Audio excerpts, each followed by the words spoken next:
Graça e paz novamente, irmãos. Vamos abrir em Isaías capítulo 14.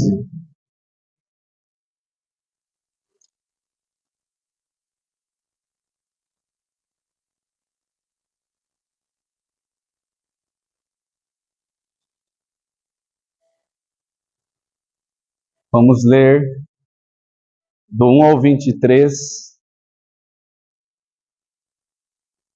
Isaías 14, do 1 ao 23. Eu vou ler aqui, se os irmãos quiserem podem me acompanhar, tá bom? Porque o Senhor se compadecerá de Jacó e ainda elegerá a Israel e os porá na sua própria terra, e unir-se-ão a eles os estrangeiros, e estes se achegarão à casa de Jacó. Os povos os tomarão e os levarão aos lugares deles. A casa de Israel possuirá esses povos por servos e servas na terra do Senhor. Cativarão aqueles que os cativaram e dominarão os seus opressores. No dia em que Deus vier e dar-te descanso do teu trabalho, das tuas angústias e da dura servidão com que te fizeram servir, então proferirás este motejo contra o rei da Babilônia e dirás: como cessou o opressor, como acabou a tirania. Quebrou o Senhor a vara dos perversos e o cetro dos dominadores, que feriam os povos com furor, com golpes incessantes, e com ira dominavam as nações com perseguição irreprimível. Já agora descansa e está sossegada toda a terra. Todos exultam de júbilo. Até os ciprestes se alegram sobre ti, e os cedros do Líbano exclamam: desde que tu caíste, ninguém já sobe contra nós para nos cortar. O além, desde o profundo, se turba por ti, para te sair ao encontro na tua chegada.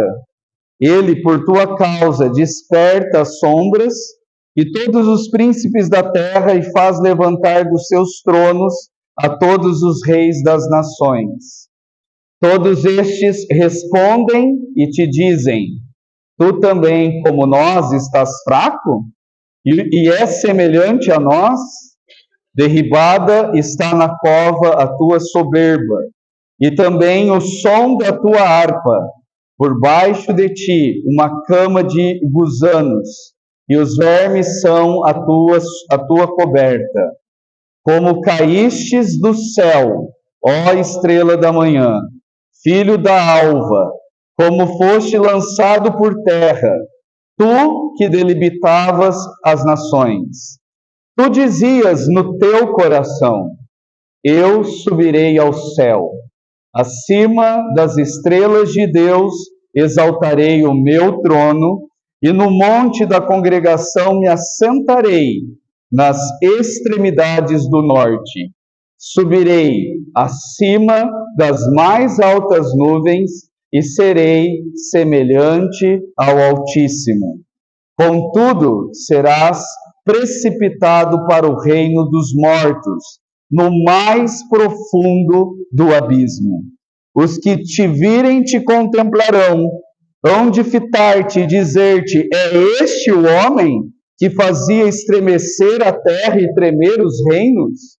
Que punha o mundo como um deserto e assolava as suas cidades?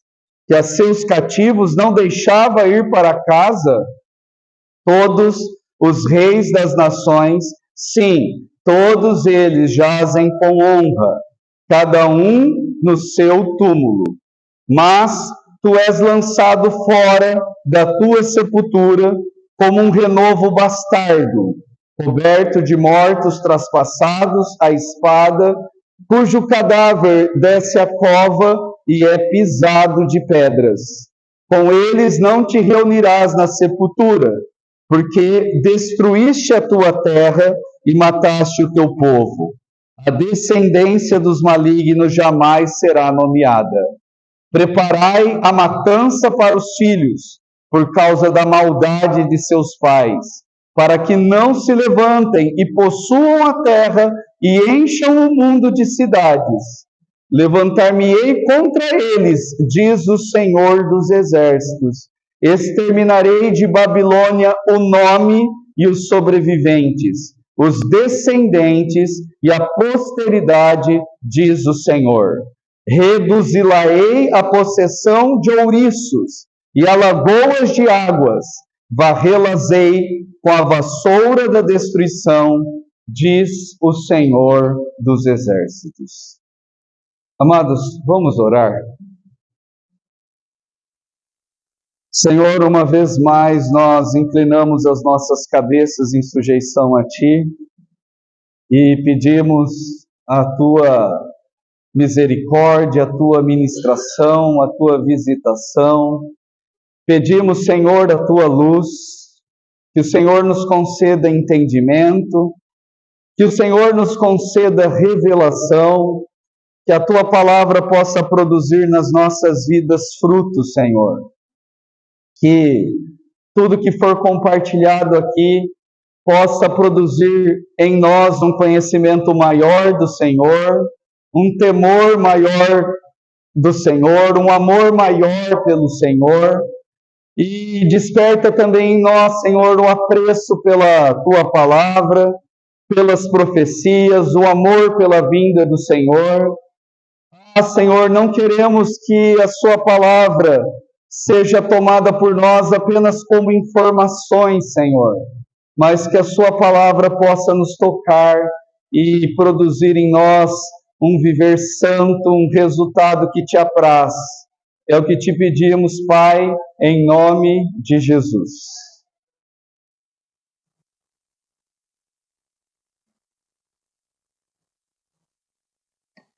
Irmãos, nós estamos estudando o livro de Isaías e chegamos agora ao capítulo 14. O André, ele já compartilhou na última vez que ele falou sobre Apocalipse, sobre esse capítulo 14 também.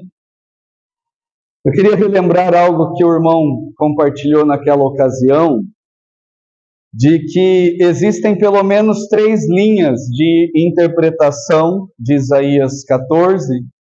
Uma linha é a da interpretação histórica. Uma segunda linha de interpretação desse capítulo é uma interpretação tipológica. E uma terceira linha de interpretação desse capítulo, ela é profética. O meu encargo nessa noite, se o Senhor permitir, é considerar principalmente com os irmãos essa terceira linha, que tem como foco um olhar para o futuro, uma interpretação profética.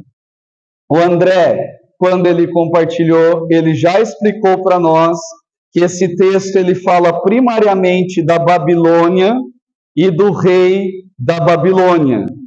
Então, nós estamos falando aqui primeiramente da Babilônia histórica. Vamos lembrar lá que a Babilônia ela é uma nação bastante antiga. Eu ia falar de Daniel 2, mas começa bem lá atrás, irmãos. O início da Babilônia é lá em Gênesis 10 e 11, com uma cidade chamada Babel. E ela se desenvolve até se tornar uma grande nação, que é o que nós vemos ali em Daniel capítulo 2, naquele sonho que Nabucodonosor tem de uma estátua, em que a cabeça dessa estátua é uma cabeça de ouro, e nós sabemos que o próprio Daniel explicou o significado disso, dizendo que aquela cabeça se referia ao reino da Babilônia. Então, essa é a Babilônia histórica. E o André já falou para nós algo a respeito de Nabucodonosor, a respeito da Babilônia, como eles eram como nação, uma nação forte, que oprimiam os povos por onde passavam. Eu creio que os irmãos estão lembrados disso, daquela palavra que o André nos deu. E ele também nos falou como o assunto principal nesse capítulo aqui era a questão do orgulho, a questão da soberba. A nação da Babilônia, ela é chamada de uma nação arrogante, e o rei da Babilônia também, um rei soberbo. Ele compartilhou conosco o exemplo de Nabucodonosor. Os irmãos estão lembrados, irmãos, da experiência dele, de como ele andava sossegadamente, olhando para aquele império todo, e olha só o grande império, o grande reino que eu edifiquei, até que o Senhor veio e trouxe juízo para ele, e ele foi viver como um animal, como uma fera, para entender que o Senhor reina. Ele precisou aprender essa lição. Então, o irmão compartilhou isso conosco. E ele também explicou sobre uma segunda linha de interpretação tipológica, de que existe também aqui um tipo de Satanás. Isaías 14, de maneira tipológica, de maneira primária, está falando do rei da Babilônia, mas o rei da Babilônia aqui, ele também é um tipo de Satanás. O que aconteceu aqui, por um lado, também nos fala da rebelião de Satanás, como ele quis se engrandecer, se tornar igual ao Altíssimo, e de como ele foi julgado por Deus por conta disso. Então, são coisas que já foi compartilhado conosco, né? E embora o André também tenha mencionado que existe uma terceira linha de interpretação profética, em que considera que esse texto, ao falar da Babilônia, não está falando só da Babilônia histórica, lá de Daniel 2, mas também está falando da Babilônia futura, de Apocalipse 17, 18 e 19. Os irmãos estão lembrados daquela expressão de Apocalipse 17? Caiu a grande Babilônia? Então, a Babilônia não é apenas uma nação do passado, mas quando a gente lê Apocalipse, a gente vê que a Babilônia ainda se tornará uma nação forte no futuro, irmãos. Então, o meu encargo é considerar o futuro, e como esse texto também fala do anticristo, como aquele que vai governar ainda as nações.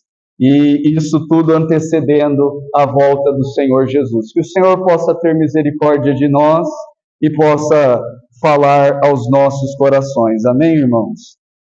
Primeiro, eu queria chamar a atenção dos irmãos, como o livro de Isaías, ele tem essa característica de dupla profecia. Se os irmãos não compreenderem isso, talvez você fica perdido quando você lê Isaías. Porque Isaías, ele tem essa coisa de dupla profecia. Quando você lê alguns capítulos, tem coisa que ele está falando ali do momento em que o povo está passando, tem coisa que ele está falando de um futuro próximo, tem coisa que ele fala que seria ainda quando Jesus viesse na primeira vinda. Vamos lembrar que nós estamos falando de um profeta que profetizou a primeira vinda do Senhor. Mas também tem coisas que Isaías fala que são profecias do tempo do fim. Então, vou dar alguns exemplos para os irmãos. Por exemplo, Isaías 9, né, tem aquele famoso versículo: porque um menino nos nasceu, um filho se nos deu, o governo está sobre os seus ombros, e o seu nome será Emanuel. Os irmãos estão lembrados disso? Deus forte. Por um lado, esse texto fala de Jesus e do seu nascimento. Mas esse mesmo capítulo vai falar de um reino que não tem fim. Isso não está relacionado apenas à primeira vinda do Senhor, mas está relacionado também à sua segunda vinda. Vou dar um outro exemplo, em Isaías 11, quando ele fala do rebento de Jessé, que viria e que teria unção, que o Espírito do Senhor estaria sobre ele. Isso fala de Jesus, isso fala da primeira vinda do Senhor, algo que se cumpriu em Jesus na sua primeira vinda. Mas quando você prossegue em Isaías 11 e você começa a ver ali como esse reino é descrito, Fala, por exemplo, de feras convivendo com animais que seriam as suas presas. Os irmãos estão lembrados disso?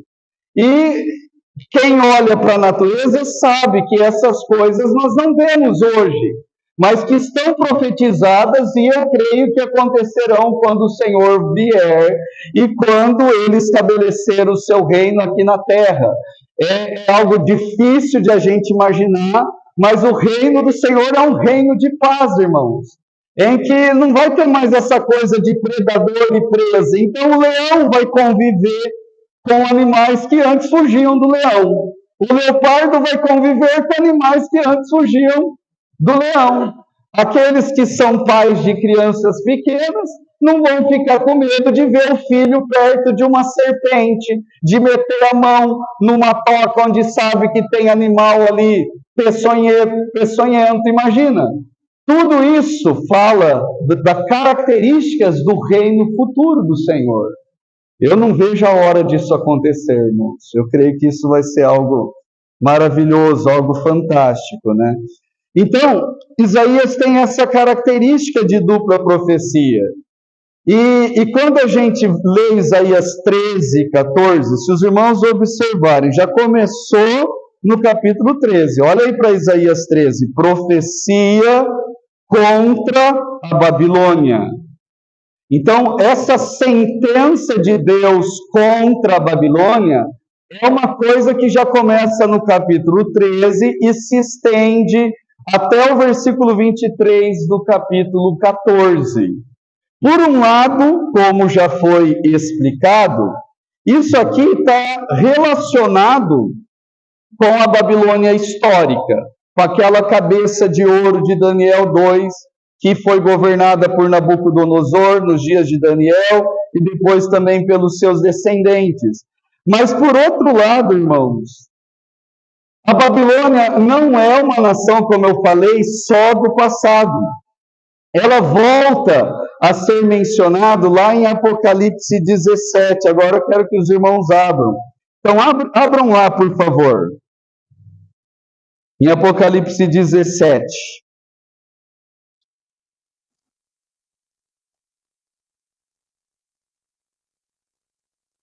Apocalipse 17.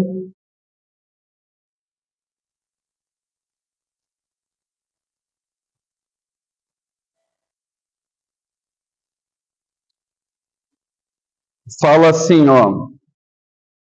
Vou começar no 1, depois eu vou pular alguns versículos. Veio um dos 7 anjos que tem as 7 taças e falou comigo dizendo: Vem, mostrar-te-ei o julgamento da grande meretriz que se acha sentada sobre muitas águas, com quem se prostituíram os reis da terra, com o vinho de sua devassidão, foi que se embebedaram os que habitam na terra. Eu vou pular agora para o versículo 5. Não, vou continuar lendo, vai, o 3. Transportou-me o anjo em espírito a um deserto e vi uma mulher montada numa besta, escarlate, besta repleta de nomes de blasfêmia, com 7 cabeças e 10 chifres. Achava-se a mulher vestida de púrpura e de escarlata, adornada de ouro, de pedras preciosas e de pérolas, tendo na mão um cálice de ouro, transbordante de abominações e com as imundícias da sua prostituição. Olha agora o 5. Na sua fronte achava-se escrito um nome, um mistério. Olha o que estava escrito na fronte dessa mulher: Babilônia, a grande, a mãe das meretrizes e das abominações da terra. Então vi a mulher embriagada com o sangue dos santos e com o sangue das testemunhas de Jesus, e quando a vi, admirei-me com grande espanto. O anjo, porém, me disse: Por que te admiraste? Dar-te-ei o mistério da mulher e da besta, que tem as 7 cabeças e os 10 chifres e que leva a mulher. A besta que viste era e não é. Está para emergir do abismo e caminha para a destruição. E aqueles que habitam sobre a terra, cujos nomes não foram escritos no livro da vida, desde a fundação do mundo, se admirarão, vendo a besta que não era e não é, mas aparecerá. Aqui está o sentido que tem sabedoria. As 7 cabeças são 7 montes, nos quais a mulher está sentada. São também 7 reis.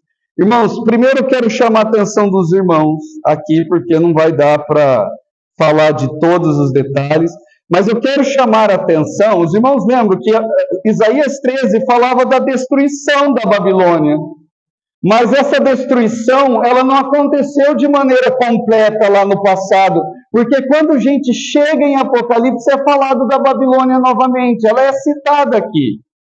Olha, no capítulo 17 é mencionada essa Babilônia. No capítulo 18, olha como é que está o título aí na Bíblia dos irmãos, em Apocalipse 18. O anúncio da queda da Babilônia. Antes do versículo 9. Os lamentos dos admiradores da Babilônia. Antes do versículo 21. Como é que está aí? A ruína de Babilônia é completa, o que está lá em Isaías 13, que a Babilônia ia ser destruída de forma completa. Essa destruição completa não parou lá com o que aconteceu na história, nos dias ali de Daniel, mas nós vemos uma destruição completa da Babilônia quando? Aqui. Em Apocalipse 18, algo que acontecerá ainda no futuro. Amados irmãos, antes de prosseguir, eu queria dizer algo para os irmãos aqui. Quando você estuda algo sobre os avivamentos, tem muita coisa que nos chama atenção. Essa semana eu estava ouvindo uma pregação em que o irmão ele discorria sobre a história da igreja e compartilhava coisas sobre avivamentos que aconteceram no passado. E uma coisa que acontecia durante os avivamentos era o amor pela vinda do Senhor.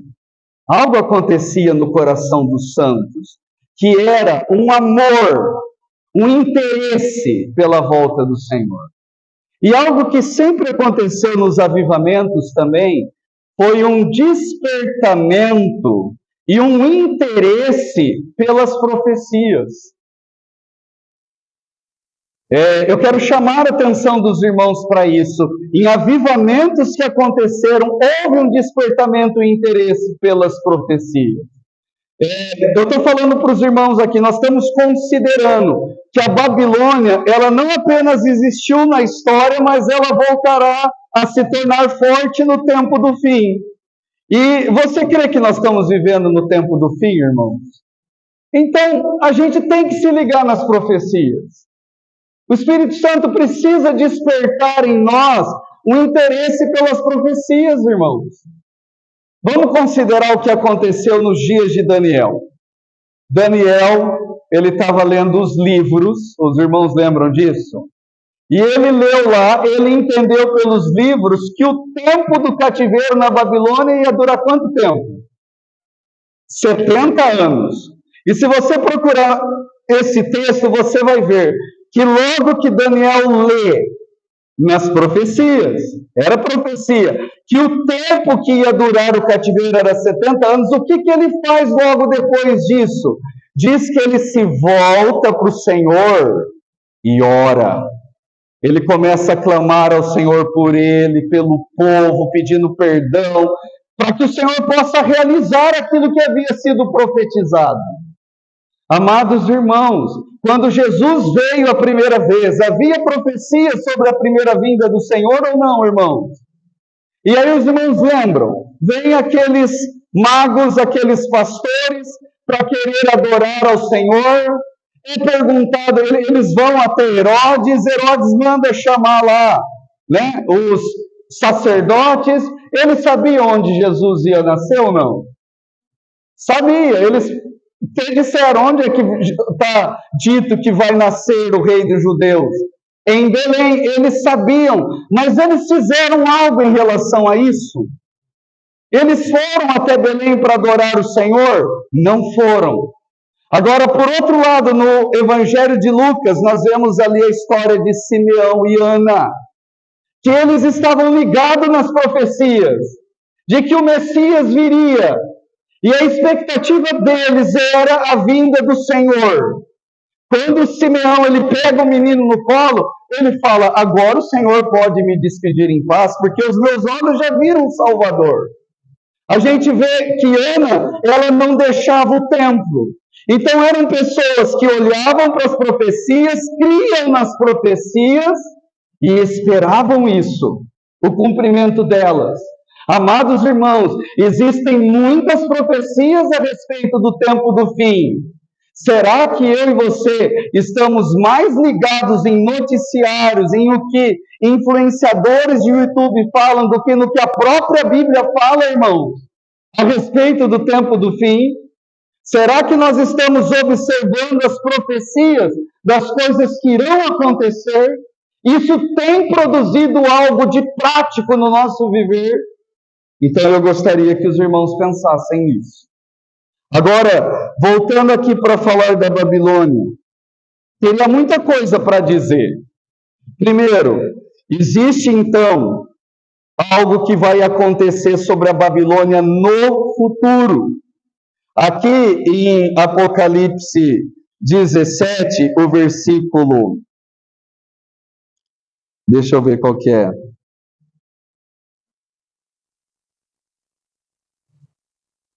O versículo 9 fala assim, ó. Aqui está o sentido. Esse capítulo 17, ele fala da Babilônia religiosa, e diz assim, ó. Aqui está o sentido que tem sabedoria. As 7 cabeças são 7 montes nos quais a mulher está sentada. Quando fala dessa Babilônia religiosa, existe uma cidade no mundo que é edificada sobre 7 montes. Os irmãos sabiam disso ou não? E qual que é a cidade no mundo que é construída, edificada sobre 7 colinas? Alguém sabe ou não? É Roma. Então, essa Babilônia religiosa fala de Roma.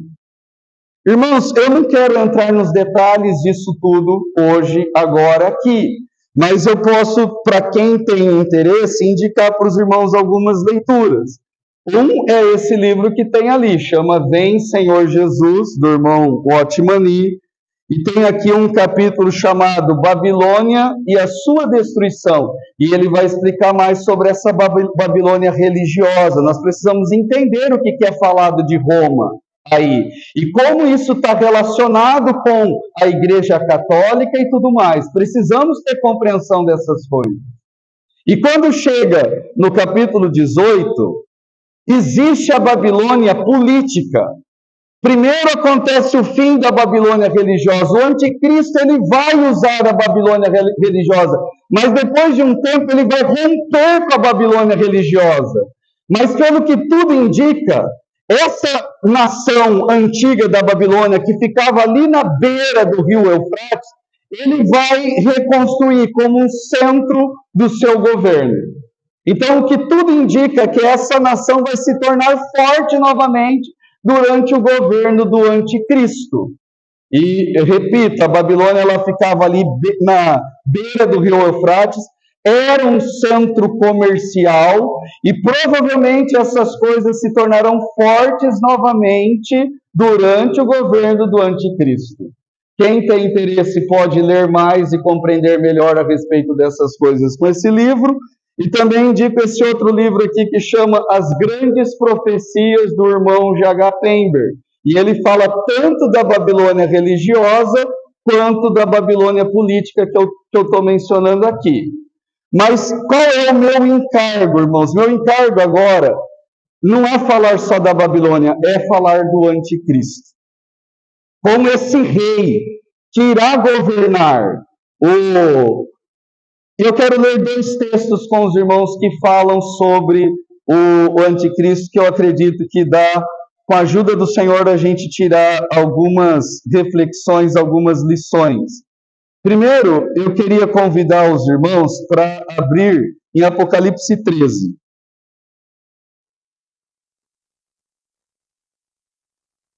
Apocalipse 13.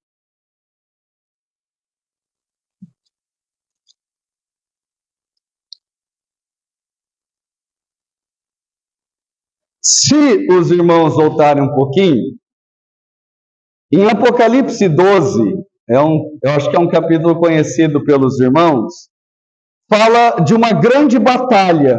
Os irmãos estão lembrados dessa batalha em Apocalipse 12, que fala do dragão, e eles param em frente da mulher que dá para dar à luz, ele quer devorar o filho dessa mulher, mas nasce o filho varão, que é quem vai reger as nações com cetro de ferro. Esse filho é arrebatado para Deus até o seu trono, certo? E a mulher foge para o deserto. Então acontece essa peleja no céu entre o dragão e a mulher. Só que daí nessa peleja, Miguel e os seus anjos pelejam contra o dragão.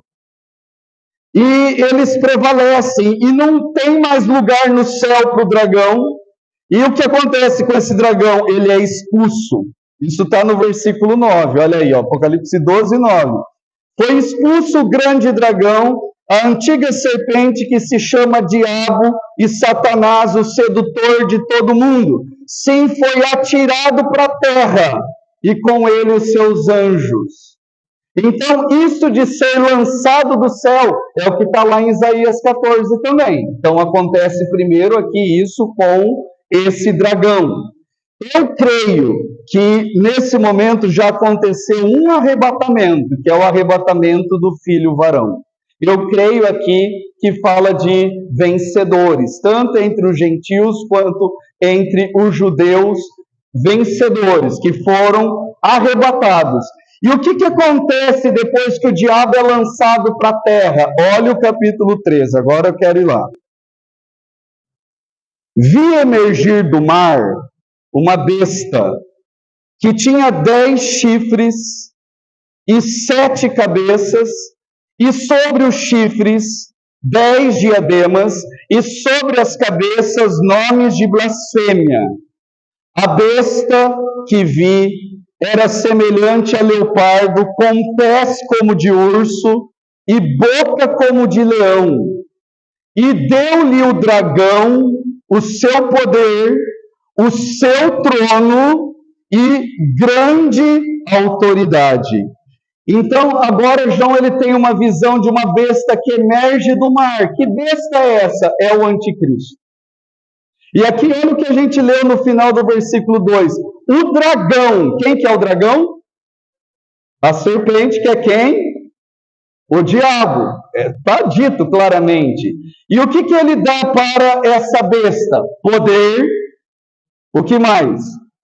O seu trono. E o que mais?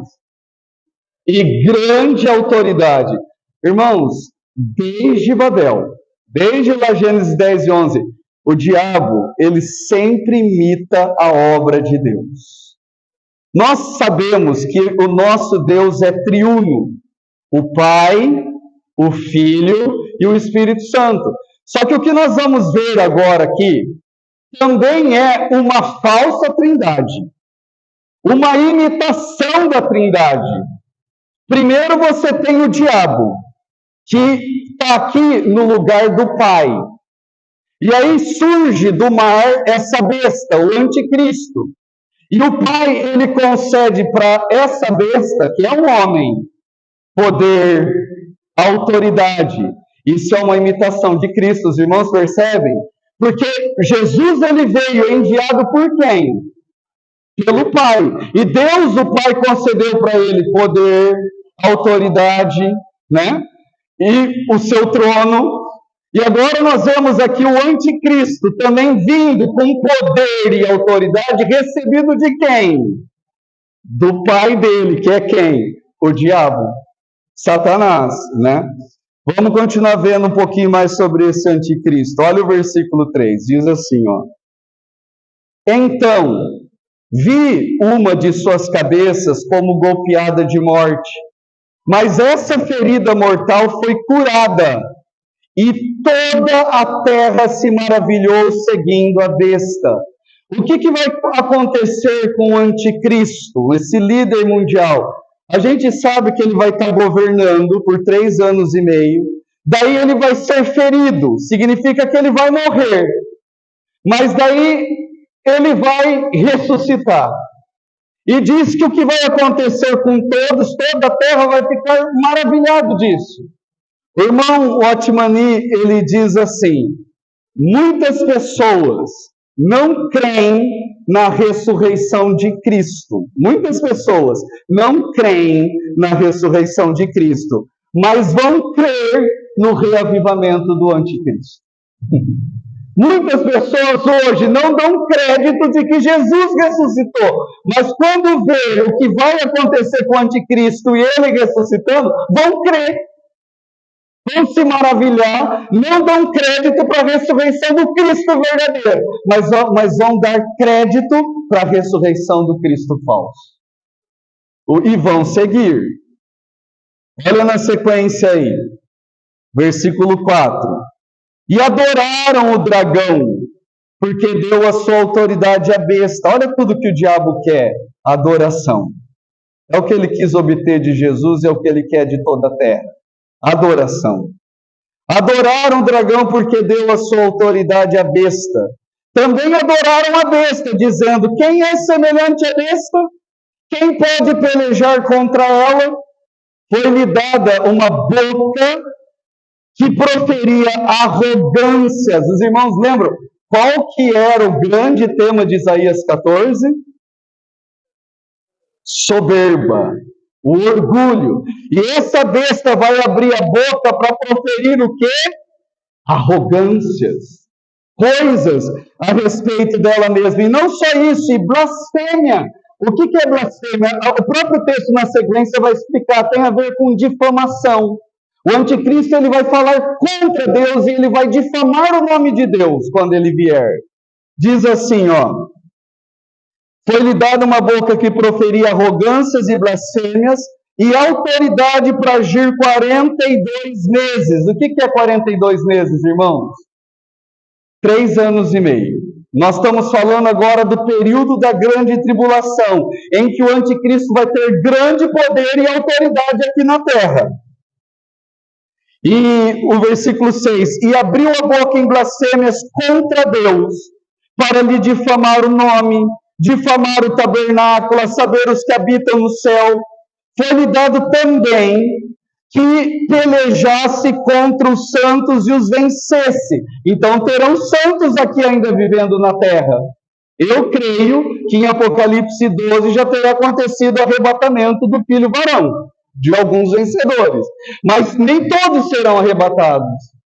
E aí o que acontece aqui com esses que ficarão? Diz aqui que foi dado que ele pelejasse, essa besta vai pelejar contra os santos, e quem que vai vencer nessa batalha da besta, do anticristo e os santos? Quem que vai vencer? Está escrito aí. A besta, o anticristo, ele vai prevalecer durante esse tempo. Deu-se-lhe ainda autoridade sobre cada tribo, povo, língua e nação, e adorá-la-ão todos os que habitam sobre a terra, aqueles cujos nomes não foram escritos no livro da vida do Cordeiro que foi morto desde a fundação do mundo. E se alguém tem ouvidos, ouça. Se alguém leva para cativeiro vai. Se alguém matar a espada, necessário é que seja morta a espada. Aqui está a perseverança e a fidelidade dos santos. Durante esse tempo, para quem estiver aqui durante a grande tribulação, qual vai ser a maneira de vencer? Qual que vai ser? Ser morto.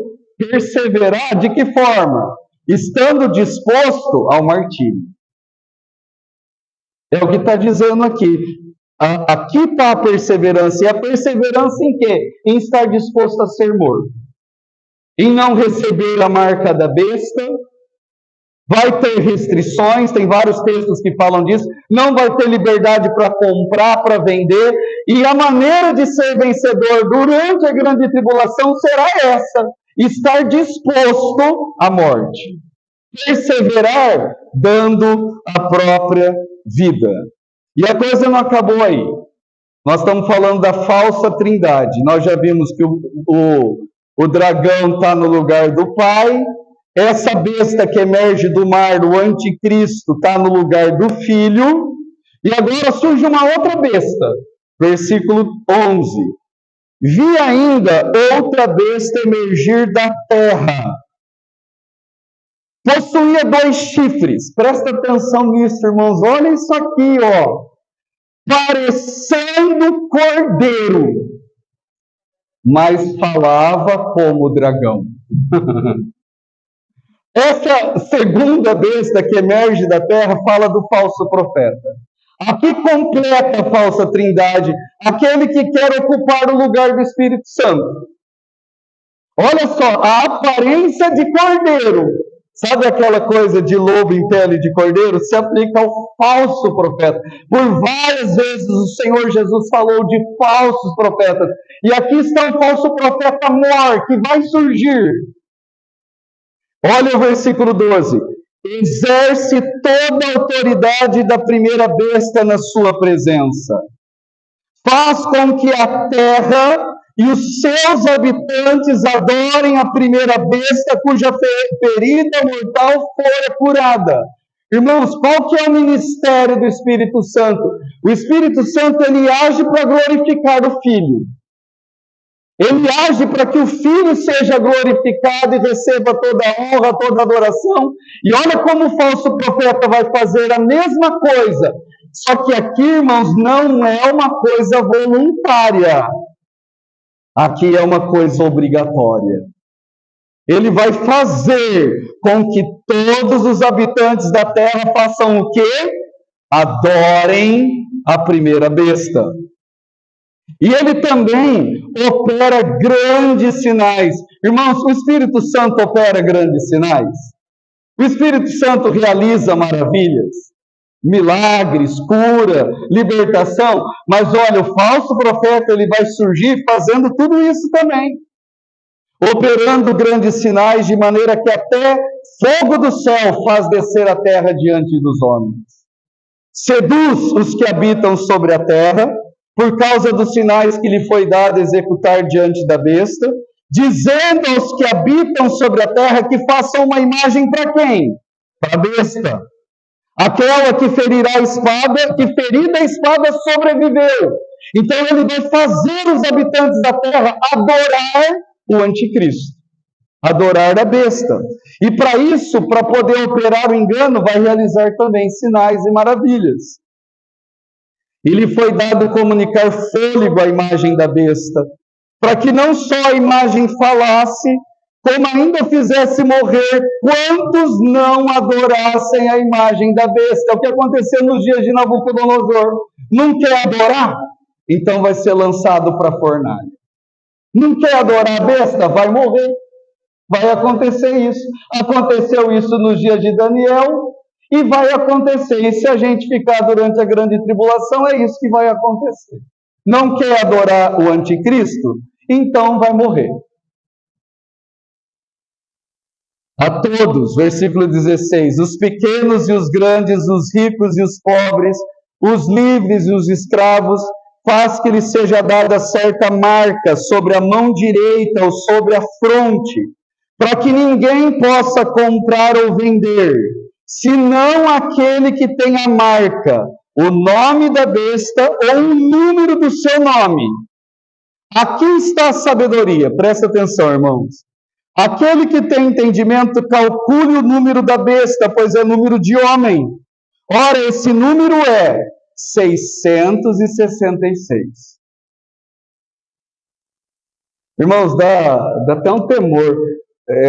Eu mostrei para a Lídia ainda, né? Eu estava preparando essa palavra e a gente deu uma saída hoje, né? Eu estava fazendo as minhas anotações da preparação dessa palavra no celular.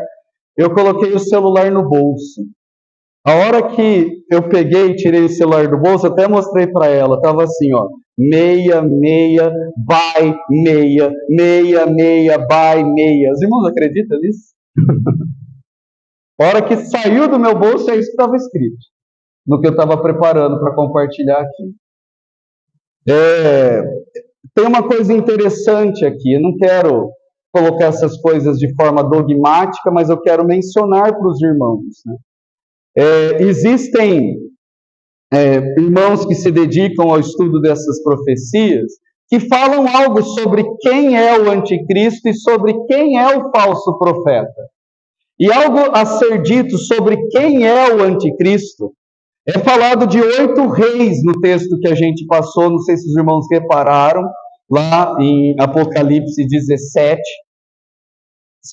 É 8, vai ver que tem um 8º que surge, que esse que é o anticristo. Um 7º ainda iria surgir, mas teria um 8º. 5 já passaram, que fala de Césares do Império Romano que morreram de forma cruel. Tem vários Césares ali, e um deles é César Nero. E aí tem uma coisa interessante a respeito daqueles que estudam, porque o que o texto ali de Apocalipse 17 sugere é que o espírito de um desses Césares vai entrar no anticristo, quando ele reaviver, quando ele reviver. E aí, no hebraico e no grego, as letras do alfabeto têm número. E o único nome que quando você pega desses Césares e faz a conta que somado dá 666, é o nome de quem? César Nero. Se os irmãos verem lá, Nero, a soma das letras, cada letra do alfabeto corresponde ao número, tem lá uma soma de Nero que dá 306.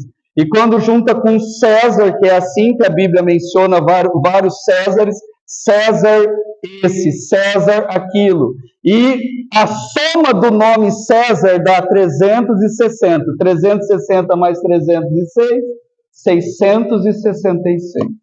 Por isso que muitos estudiosos falam que o espírito que virá ali no anticristo será de César Nero, que foi o pior dos imperadores. Ele começou a perseguição contra os cristãos. Ele foi responsável pela morte de dois, talvez os principais apóstolos, Paulo e Pedro. Irmãos, e o espírito desse homem vai voltar para continuar fazendo o quê? Perseguindo e matar os cristãos. É o que vai acontecer. E daí também os irmãos vão ter várias explicações sobre quem é o falso profeta, também indicando que fala de Judas, né? Não quero entrar nos detalhes, mas quem tiver interesse, repito, tem um capítulo desse livro que chama... recomendo muito a leitura desse capítulo, tá? Ele chama A Trindade de Satanás. É o capítulo 6 desse livro, A Trindade de Satanás. Isso que eu falei do dragão, do anticristo e do falso profeta, o irmão Otmani explica isso. E essa falsa trindade, ela também é explicada pelo irmão G.H. Pember, nesse livro aqui, As Grandes Profecias. Para terminar, eu quero que os irmãos abram ainda em 2 Tessalonicenses capítulo 2, irmãos. Por favor, vamos lá. 2 Tessalonicenses 2.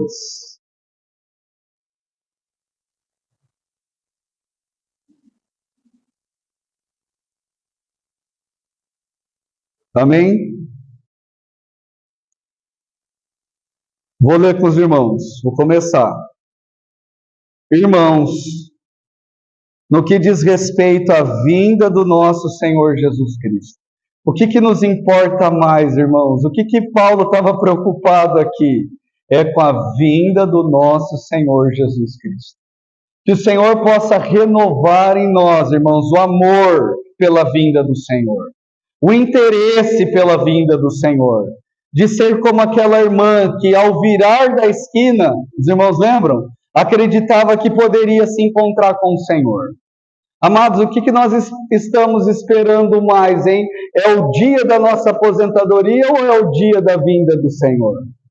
O que nós estamos esperando mais? É o dia em que nós vamos receber um aumento ou é o dia da vinda do Senhor? Que possa arder no nosso coração o interesse pela volta do nosso Senhor Jesus. Eu queria lembrar que a última oração que nós temos na Bíblia é a oração do Espírito e a noiva, e ambos clamando, vem, dizendo, vem Senhor Jesus. Que esse possa ser o desejo do nosso coração, que nós possamos viver com esse interesse, com esse anseio de que o nosso Senhor Jesus retorne, de que Ele volte. E Paulo começa assim, irmãos, no que diz respeito à vinda do nosso Senhor Jesus Cristo e a nossa reunião com Ele, nós vos exortamos a que não vos demovais da vossa mente com facilidade, nem vos perturbeis, quer por espírito, quer por palavra, quer por epístola, como se procedesse de nós, supondo tenha chegado o dia do Senhor. Ninguém, de nenhum modo vos engane, porque isto não acontecerá sem que primeiro venha a vinda, sem que primeiro venha a apostasia e seja revelado o homem da iniquidade, o filho da perdição, o qual se opõe e se levanta contra tudo que se chama Deus, ou é objeto de culto, a ponto de assentar-se no santuário de Deus. Lembra que nós lemos em Isaías 14, daquele que se engrandece querendo se colocar no lugar do Altíssimo? E é isso que o anticristo vai fazer. O templo será reconstruído e ele vai querer sentar ali no templo, no santuário, para ser adorado no lugar de Deus. É isso que ele vai querer fazer. Versículo 4 ainda. A ponto de assentar-se no santuário de Deus, ostentando-se como se fosse o próprio Deus. Não vos recordais de que ainda convosco eu costumava dizer-vos estas coisas? E agora sabeis o que o detém, para que ele seja revelado somente em ocasião própria. Por que o anticristo ainda não se manifestou? Porque quem está no controle não é o anticristo, irmãos. Quem está no controle de todas as coisas é Deus. E tem aquele que detém que esse homem da iniquidade seja revelado. Então muitos falam do Espírito Santo exercendo isso. E quando essa mão que detém a revelação do homem do iníquo for retirada, aí surge. Amados, mas quem está segurando a revelação desse iníquo é o Senhor. Ele é quem está no controle de todas as coisas. Versículo 7. Com efeito, o mistério da iniquidade já opera. Por um lado, existe o mistério da iniquidade que é muito operante no mundo, desde os dias de Paulo. Não é de agora, desse tempo apenas. Mas o homem da iniquidade, esse está sendo retido pela mão do Senhor. E só quando a mão do Senhor permitir é que vai se manifestar.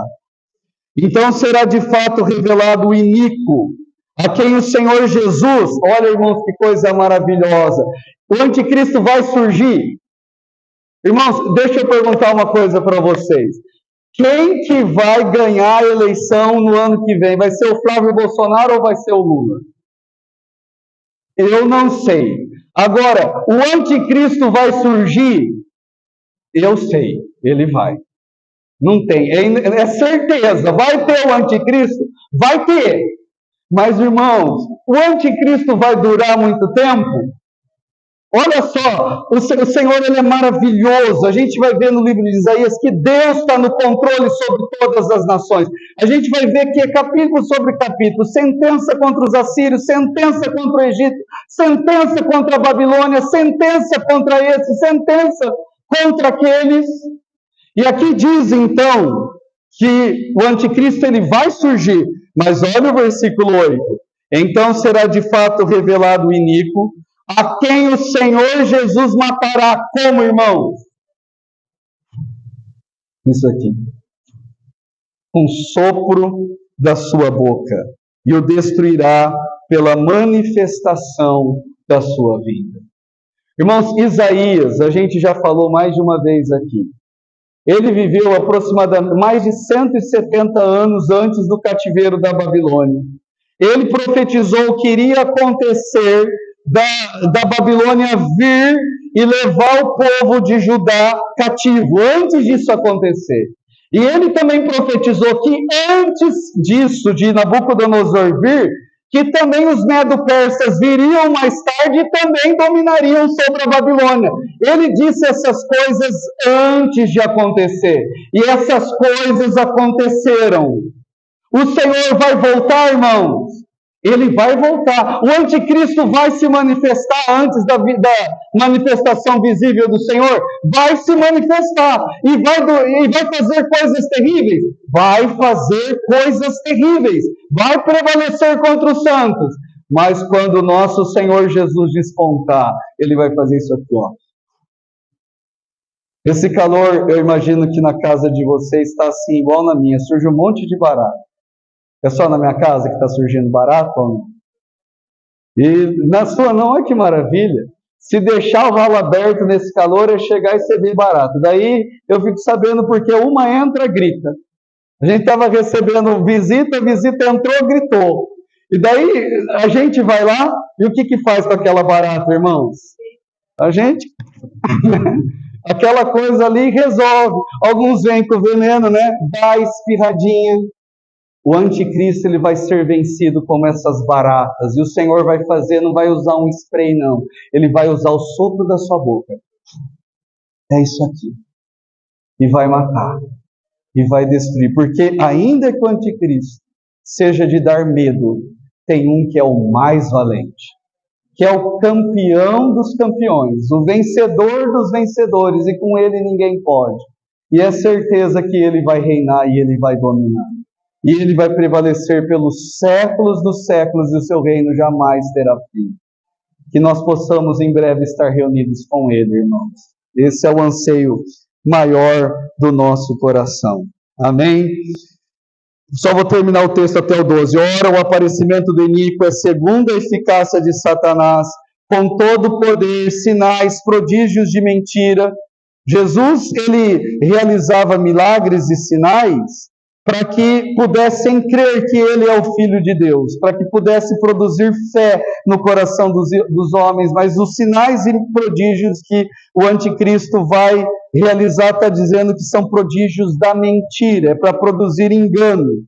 E com todo engano de injustiça aos que perecem, porque não acolheram o amor da verdade para serem salvos, é por esse motivo, pois, que Deus me manda a operação do erro, para darem crédito à mentira, a fim de que sejam julgados todos quantos não deram crédito à verdade, antes, pelo contrário, deleitaram-se com a injustiça. É assustador como tem muitas pessoas nos nossos dias que se deleitam com o engano, que são luciferianos, adoradores de Lúcifer, adoradores de Satanás. Eles acham isso bonito, fazem filme, fazem séries, adoram isso, fazem livros a respeito disso. E o Senhor, Ele permite que essas coisas aconteçam, porque eles também vão ser julgados por causa disso. Mas, amados, que nós possamos ser aqueles que dão crédito à verdade. Que não sejamos enganados com o que é falso. Você quer não ser enganado? Conheça o verdadeiro. Eu vou encerrar com essa fala. Não sei, eu acho que os irmãos já ouviram isso, né? Tem gente que, para reconhecer nota de dinheiro verdadeira, o que eles falam? Não adianta você ficar estudando as notas falsas, porque fazem tanta coisa. A melhor maneira de você reconhecer se uma nota de dinheiro é verdadeira ou falsa é estudando a verdadeira. Conheça a verdadeira, porque quando você vira falsa, você vai saber que aquilo ali não é a verdadeira. Que nós possamos nos envolver com o verdadeiro Deus, o Pai, o Filho e o Espírito Santo, e conhecê-los bem, e nós seremos guardados dessa falsa trindade, que vai se levantar querendo se colocar no lugar de Deus.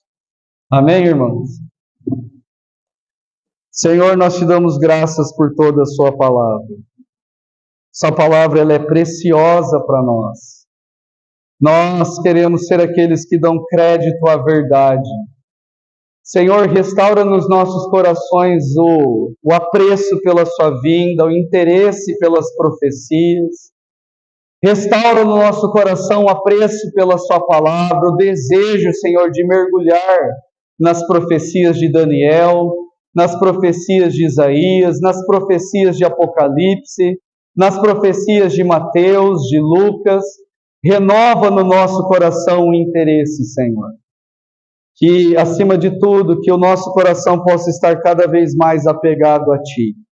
Queremos crescer no conhecimento do verdadeiro Deus. Nós te pedimos, Pai, em nome de Jesus. Irmãos, antes